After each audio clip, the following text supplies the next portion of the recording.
Hello, Jodi. Thank you so much for joining me today. I'm so happy that you're here. Oh, thank you for having this conversation, for inviting me into it with you. Well, I love this idea of 4,000 Mondays. You have to tell us more about what this is all about. Okay, I'm all too happy to. I'll tell you what the deal is.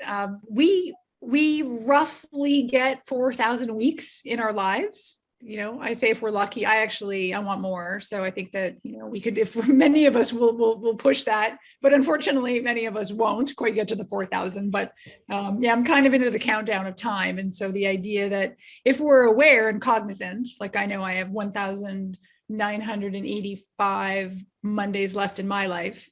Wow. Then that helps me to say, well, gosh, golly, I know that the time is ticking. I might want to make more of it. And so that is really what I'm inspired by, is the idea that life is short. We all know this, but yet sometimes we slip into autopilot and we take it for granted. And so if we can quantify it, does it motivate us to maybe live it like we mean it? And my answer is yes. Yes. And so tell us more about the work you do then around that. Sure. I love nothing more than speaking about it. And so to any kind of group that'll have me, I do workshops with teams and help people work in the working capacity around this idea, individuals, groups, teams. I work with individuals in coaching, and I have an online course that helps people if they want a sort of a guided approach on their own. And so I know you mentioned that is this about vitality? What is it that you're teaching in this courses? And if it is about vitality, how are you defining vitality? So I have come to look at our lives along a couple of axes. Sounds incredibly boring, I know. But the idea that we are all trying to live longer, well, that's great. And I like the idea of trying to live wider with as much vitality as we can stuff into our lives, and then deeper with as much meaning as we can make in our lives. Oh, I love that. Yeah. Thanks. And then of course that leaves us with quadrants that we don't have to go into, but the idea is that since it sounds like you were asking about vitality a minute ago, for me, the vitality and the widening of our lives is how much pleasure, how many experiences, how much fun can we have to stuff into the time that we're lucky enough to be above ground? And so it is traditionally on that hedonic side of life, right around the more of the fun, more of the joie de vivre, the zest kind of stuff. So that higher energy stuff. It can be, yeah. And anything that makes you deliberately feel alive. And so I am very aware that it is a relative thing, right? So what might be really vitality inducing for you might put me to sleep, and vice versa. But traditionally it's this like a positive sense of aliveness is what the scientists say. And I look at it as kind of like the zestiness. What is it that lights your fire? And even a small flame can be good. Many of us had little smoldering flames during COVID, just a small amount of heat coming off of vitality. And so whatever that is for you, I think, tapping into that can be super important. Yeah.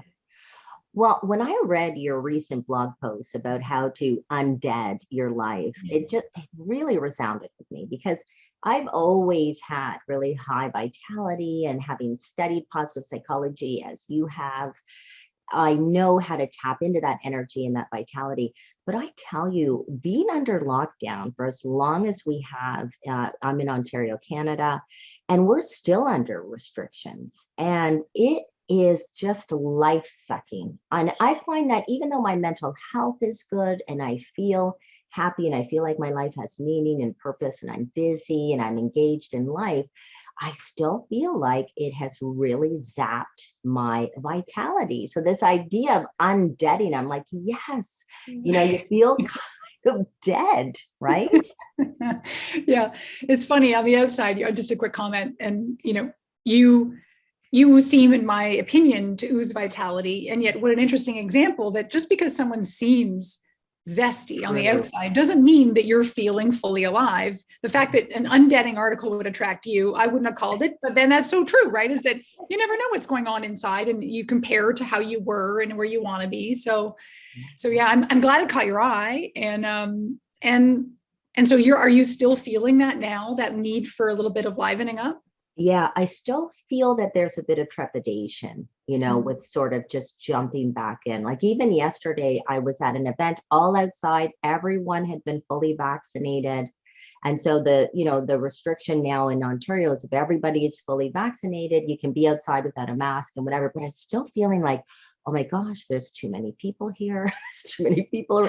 The lady beside me was like, oh, she's a little too close for me. Well, it was okay. It was fine. So I think as all of us, I think we're all wondering, how am I just going to be able to get back to normal? I think. Yeah, yeah, yeah. As you're saying this, it's striking me that, COVID has had a profound impact on more than just the people, of course, that lost lives, right, through the grieving aspect. It's been like a silent killer for a lot of us in small ways, lopping off parts of our lives that we actually took for granted. I know. And this to me, in a nerdy way, gets me excited as a really good, unfortunately, really long, drawn out case study of how when we don't have an opportunity to do what we want to do and do best in however we want to live in the widening ways we talked about, Yes. that it takes a toll on us. And that we did take for granted that we could just go out and be at a picnic with someone next to us and not feel weird about their closeness, Right.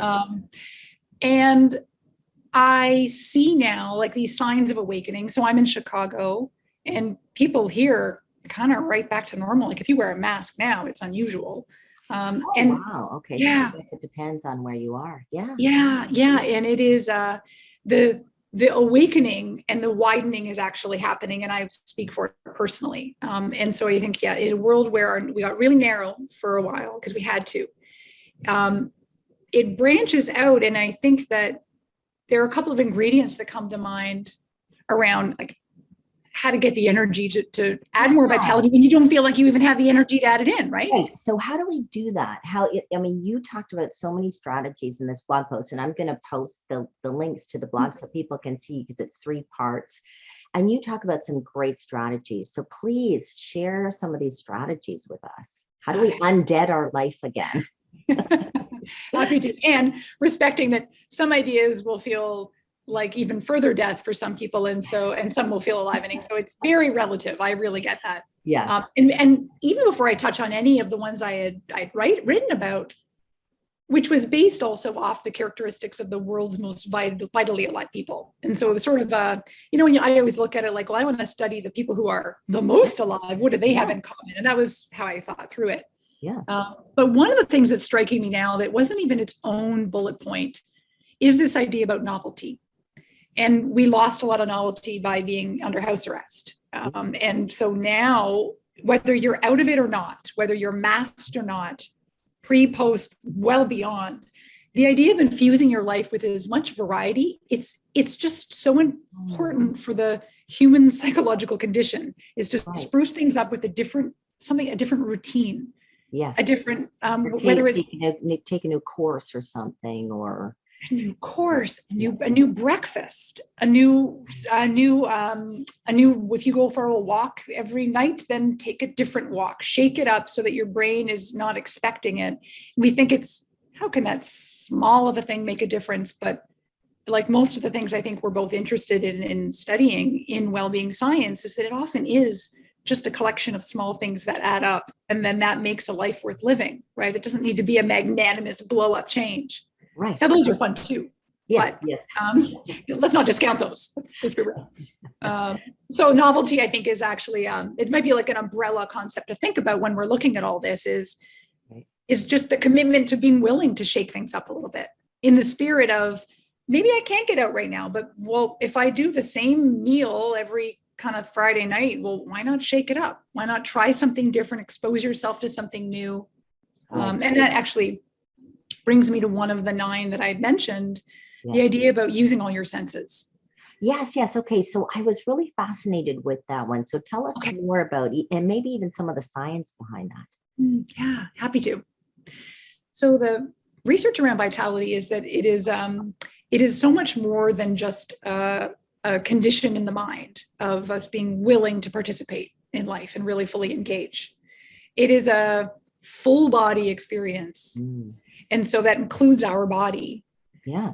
And our appetite for not just the same old senses that we're used to, but trying and saying, well, wait a sec, if I literally list out all five, and I actually do this with clients, I have people that indicate what are the sounds you love. Oh. And so for many, it's, actually this past weekend, my husband and I were unpacking after a move. And during the day we played a playlist. It wasn't a playlist. It was just it was a station on Pandora that was allowed, that it was all about the music that we grew up with in high school. Oh, and it was just such a great blast to the past, just a fun time that I take for granted that normally I'll just play the usual, sounds I'll play now. So what's the music you like to listen to? What other sounds? Is it about birds outside? Is it about the sound of your baby cooing, but not like actually stopping and paying attention to them in a mindful way?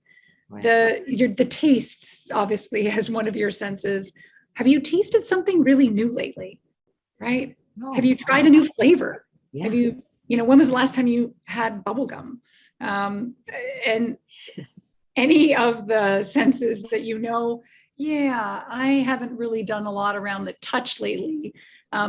Especially, right? Right. Yeah. Right. Yeah. What about walking outside though and noticing the new flower growing and just gently touching the petals just to experience nature in a different way? Again, a bunch of these tiny, tiny, tiny small things, touching a flower bed isn't going to change your life.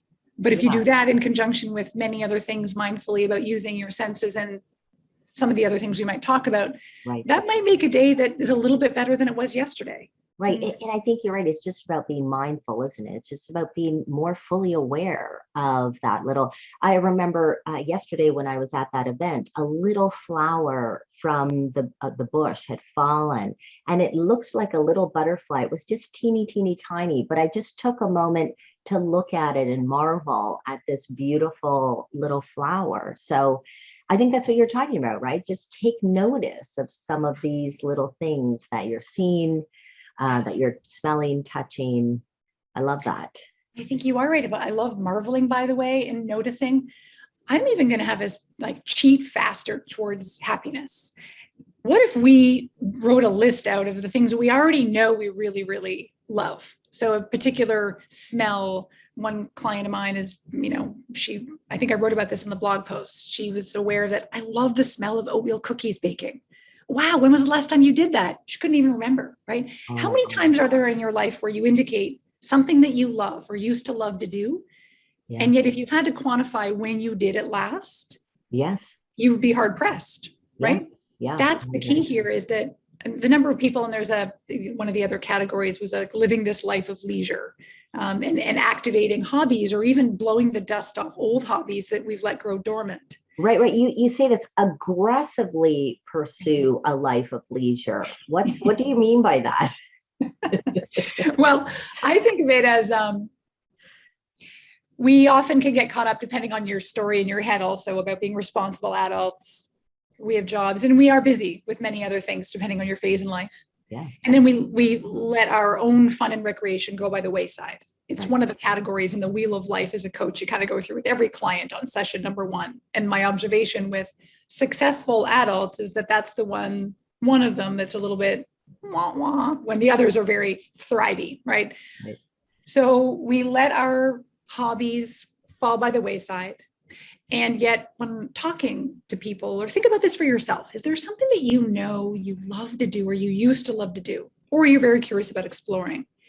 Like maybe it's used to, yeah. You know what? Something that I've always wanted to do, because I speak Italian, so I'm fluent in Italian, but I haven't been to Italy in 6 years now. So I feel like I'm losing it. So I always wanted to find little cafes or something in Toronto, because there's a huge Italian community in Toronto, where I could just meet other people and speak Italian with them. Just to practice, I just think that would be so much fun. Even if they were older, Italians, a bunch of, nonnos, right? That are sitting around, you're right. Yeah, the better you. And a cannoli, Oh my gosh, I don't speak Italian and I want to fly up there and join you. I want that. Yeah, I think that'd just be fun, right? Yeah. Okay, so you have an idea. I was going to ask you, what is it about it? I liked how you've said it twice now. That would be fun. Yes. Life is too short to not do every now and then a few of the things that we say that would be so fun, even if it feels out of your way, right? Or Yeah. like, what stops you from doing it realistically? Yeah. Well, I don't know who that would be, right? I don't know who I would I guess I've just got to, maybe even it exists, right? Maybe I should just look and see if it exists somewhere. Or I guess I could always create it, right? Go to a cafe and say, I'm going to advertise getting a bunch of Italians in here to speak Italian or something. I bet cafes would love that because they want people to come and drink their coffee and eat their food. And so, I mean, it'd probably be a welcome thing, wouldn't it? Okay, so you just went from figuring out how to figure it out to creating it, and now like basically becoming a business partner with the cafe, Right. like on cannoli night. Like before you offered any of those solutions, I was going to say you're an extremely smart woman. I think you can figure this out, and lo and behold, you just did. But up until now, it's like, and I know it takes a little bit of work, right? Yeah, But but you know what? Like even just talking this out with you, I already feel more energized. I already feel more engaged with my life. Like I can actually feel it in my body, Jodi. Thank you. Like this is great. I love it. I wish I knew Italian now to say a really well-timed line in Italian, but I don't. So, ciao. I don't Yeah. know. Yeah, well, one of the sayings in Italian is far niente, which means do nothing. And I think, when you think about leisure, Italians, they do think it's okay for us to just go for a little, we call it a passeggiata after dinner, which means you just go for a little walk and you kind of just chat and socialize. And you're not achieving, accomplishing, you're just enjoying the moment with other people and having a conversation. And you're right, I don't think we do enough of that. I think we kind of, I know in Toronto, for example, we're always working all the time. And so this idea of leisure, I think it's a great idea. Yeah, you just described that the unplugging that we're not used to in a culture where other things are valued. And yet what I'm hearing is that there's this sort of silent smothering, screaming of a wait, but there's another value that I want to honor, which is I want to sit back and relax and appreciate. It causes us the actual time and the pause to appreciate the things we have and to just get caught up. So when I say like go after the leisure, live a leisure life, sometimes it's about the go towards joining the flag football team you've always wanted to join, although I don't know why anybody would ever want to do that. Or it could also mean kick back for some people, and maybe someone's idea of just luxurious leisure is watching something on Netflix, which I often, by the way, I am a card carrying Netflix member over here. I am on it and in it, and I have pangs of regret about it. However, I know sometimes it's the most cathartic thing to do. So leisure is, again, relative to what you need and want in that moment. Yeah. Yes, yes. Well, Jodi, thank you so much for sharing some of these strategies. I'm going to, again, put the link to your blog because you have many, many more strategies. So I'll let people join in. And, if people are wanting to have greater vitality and greater engagement and have these thousands of Mondays still left, then I hope that they will contact you. And this has been a great conversation. Thank you so much to help us re-engage again in our lives. So thank you. Oh, you're so welcome. I'm so glad you initiated the conversation. And now let's all go eat cannolis. Yeah, that's right. All right. And the website is? 4000mondays.com. Okay. Okay. Fabulous. All right. Thank you, Jodi. Thank you. Bye. Take care.